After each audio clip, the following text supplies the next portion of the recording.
Gearing up to film? Oh, yes. How's work? It was fine. Susan, we need to have a small chat. I take it you saw the last episode, didn't you? Yes. Look, Meg, I know I was critiquing your story, but... That's not what I'm upset about, Susan. Oh? That's not what you're upset about? Oh, your crazy video that you sent me. It was just for laughs, dear. You know, I thought the viewers would get a crack out of it. Besides, the webcam follows us around all the time and records us and shows our private lives to everyone, so no harm in it. The camera didn't follow me to work to witness me having a moment of pent-up frustration towards my coworkers. I sent you that message, only for you to turn around and plaster it on your web show just to prove to the internet that the former fanfic critic is still a blind nut. And that you're nothing like her. Meg, I didn't... Do not put my private messages onto your web show.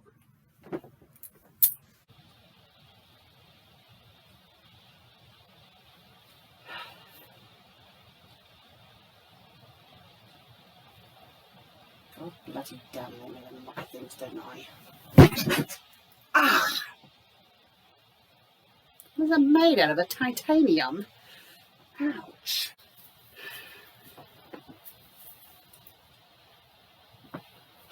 No, I should let it cool off.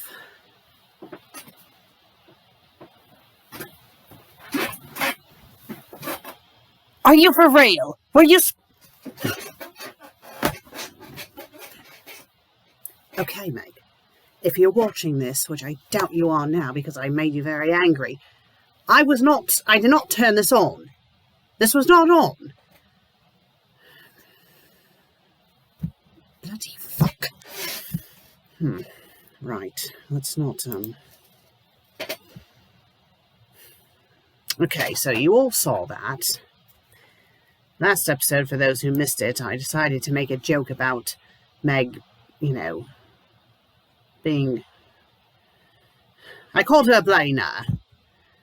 And I shared a video message that she had sent to me, and, yes, well, she's obviously upset, as you can see.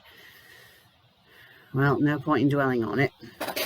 Gonna let her cool down, and the best way to let her cool down is by reviewing a very, very, very, very, very naughty fanfic. Not just naughty, but very disgusting.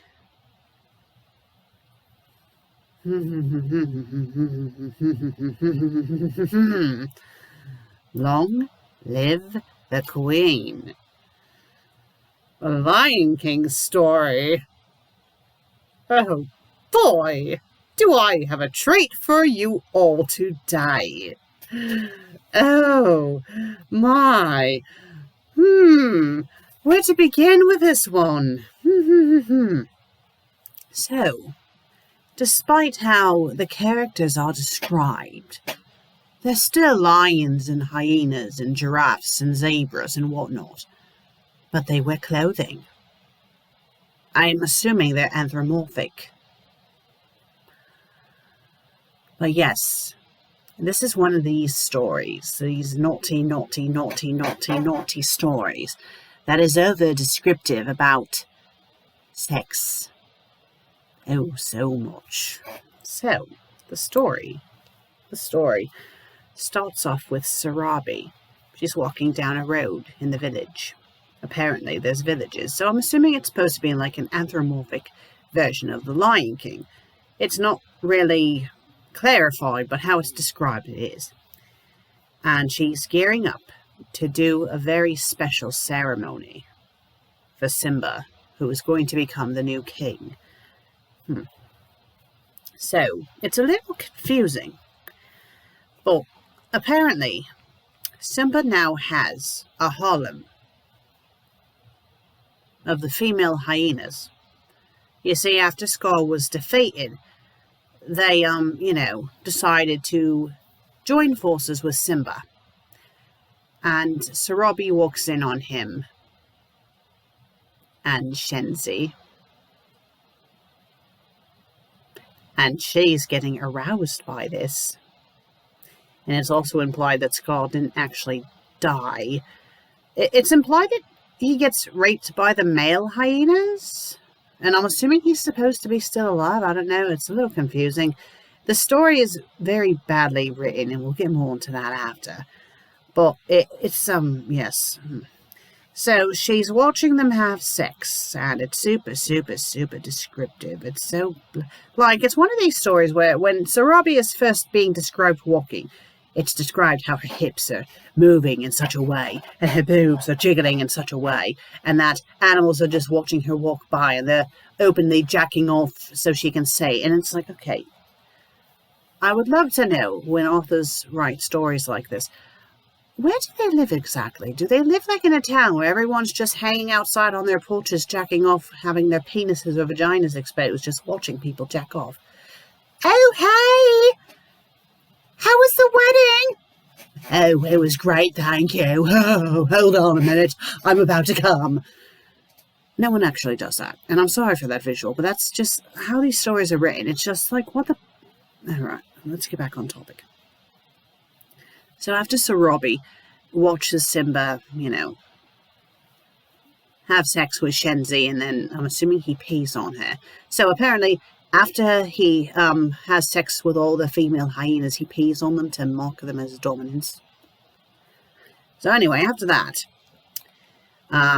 Shenzi goes to leave, and then she's being kind of seductive with Sarabi, and it's like, okay, what? And Sarabi likes this. It's like, okay, she was your oppressor when Scar was in power, so why are you all googly-eyeing at her? But I digress. And I thought lions and hyenas weren't supposed to like each other. I don't know, the story makes absolutely no sense. So, Sarabi tells Simba that there's a special ceremony he has to participate in before he can become the new king.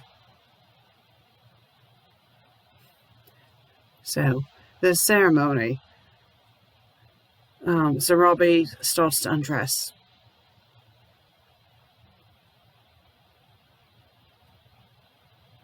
Yes, that's right. He has to make love to the current queen, who happens to be his mother. Oh my God. It was, it took a lot to force myself to continue to read this. Yes. Yes. And both of them, instead of, logically being grossed out because it's your bloody mother, they're both fine with it. And he admits that he's been fantasizing screwing her since he was a cub. How charming. Such a charming story. Such a charming, charming story. So bloody charming. Thank you so much, author, because now when I watch The Lion King, your story is going to be in the back of my mind for all eternity. Thank you very much, you sick bloody fuck. So anyway, the story proceeds with them having very over-the-top sex. First, she screws him with her boobs. And then they do the actual, traditional sex. But he can't come inside of her. Oh, no. Because they can't make babies. At least they're not taking it that far. So instead she manipulates it so he's screwing her bum.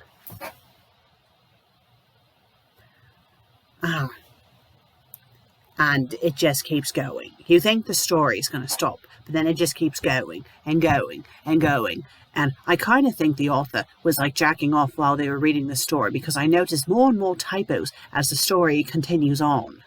Like really silly typos. Like saying his dick, instead of it being huge, it's hung.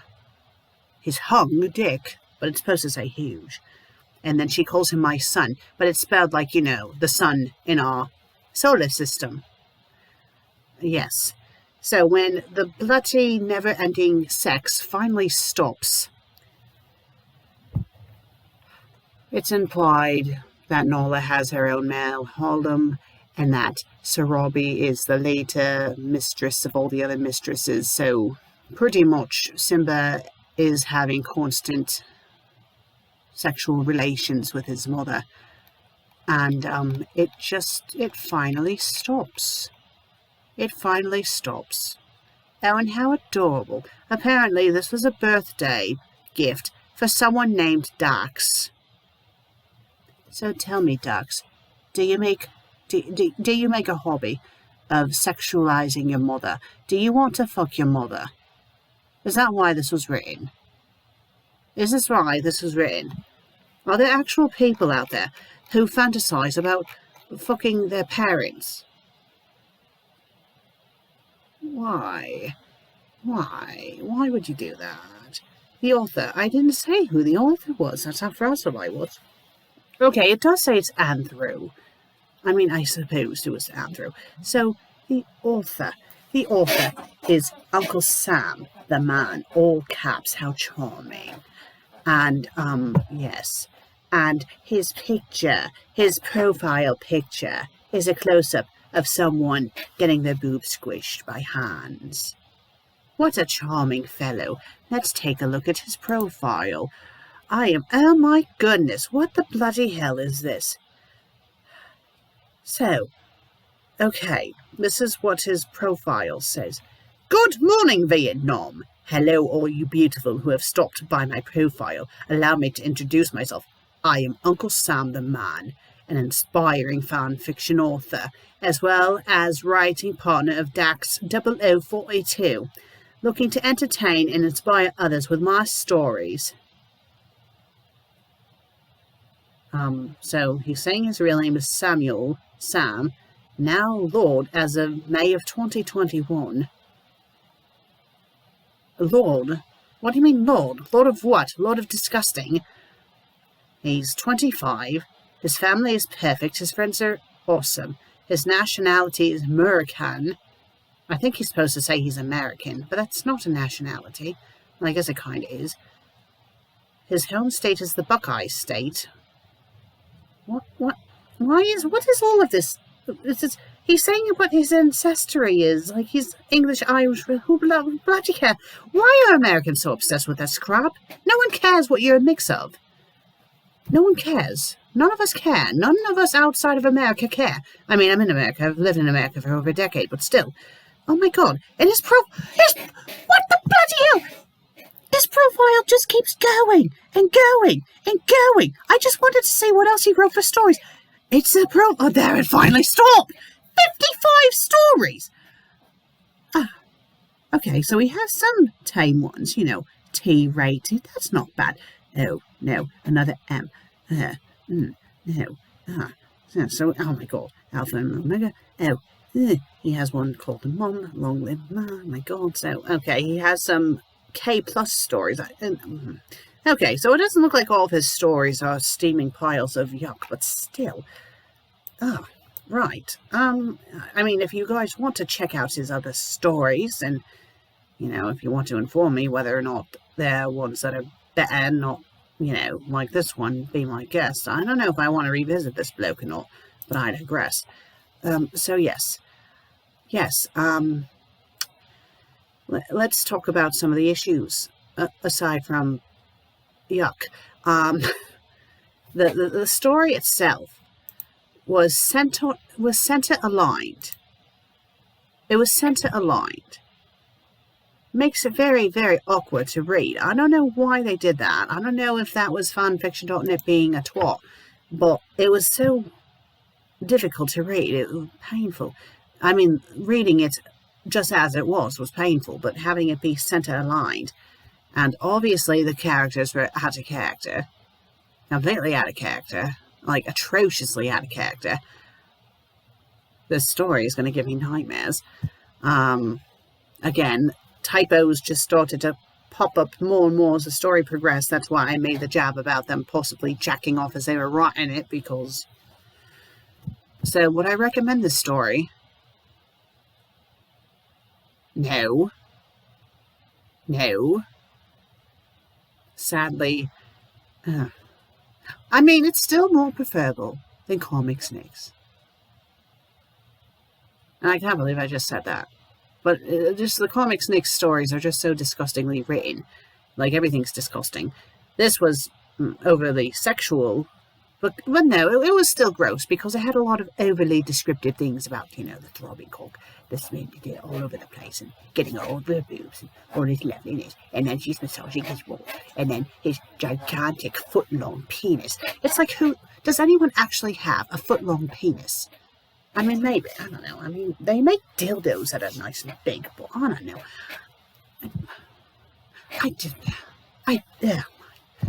Right. Well, thank you for watching today's episode. Next week, I will do one of the requests that I got. I do apologize that it didn't happen this week. You know, things were going on, and yes. So, yes, but next week I should be doing one of the requests that I got. So, thank you for being patient, everyone. If you like this video, please leave a like, leave a comment, and please subscribe if you haven't done so already. I would greatly appreciate it. And I'll see you all in the next episode. Until then, cheerio. I should probably talk to him now.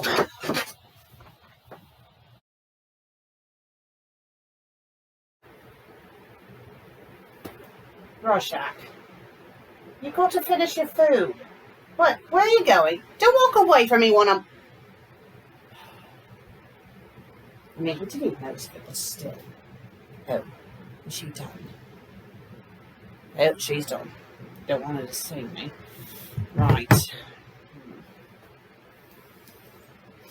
I'm going to do this. Should I give her some more space? No, I should properly apologise and then make her dinner. That'll make her happy. Or, you know, not as upset. Well, like, she does still look pretty upset. But bloody hell was I thinking? Well, I'll just explain myself. Make it clear that I did not mean to upset her. Nope. Alright. Okay, she's in the porch, so let's not be hanging out right at the door. I don't want her to think, I don't want her to pounce and be like, hello, Meg. No, just linger here and then...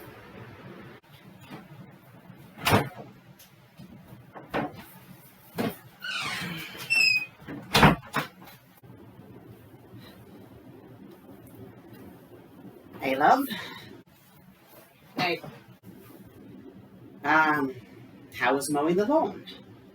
It wasn't too bad. At least it was a lot cooler out today than it was the other day. Still wish the stupid batteries, you know, lasted. I could have sworn, though, that they lasted longer last year. Wow. Hi. Did he eat all his food? No, he did not. He left a little bit, but still. Rorschach, you gotta stop being stubborn. While you're here, Meg, I wanted to properly apologize to you for, what I did in the last episode. It was very wrong of me. And I did not mean to hurt your feelings. I meant it as a joke, and I don't think you're a bloody nutter. You've made a lot of progress over the years. A lot. And I wasn't thinking when I made that joke. And I didn't... I'm just really sorry. Apology accepted. I'm sorry, too. I should have cooled down before I confronted you. I shouldn't have snapped at you like that. Meg, don't apologize. You did not do anything wrong by snapping at me like that. I rightfully deserve that. I was being insensitive and I was being a jerk.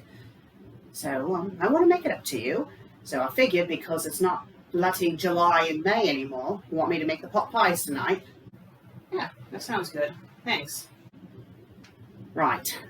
I'll get started. I just gotta change out of this outfit first because the last thing we need is me to catch on fire while doing it.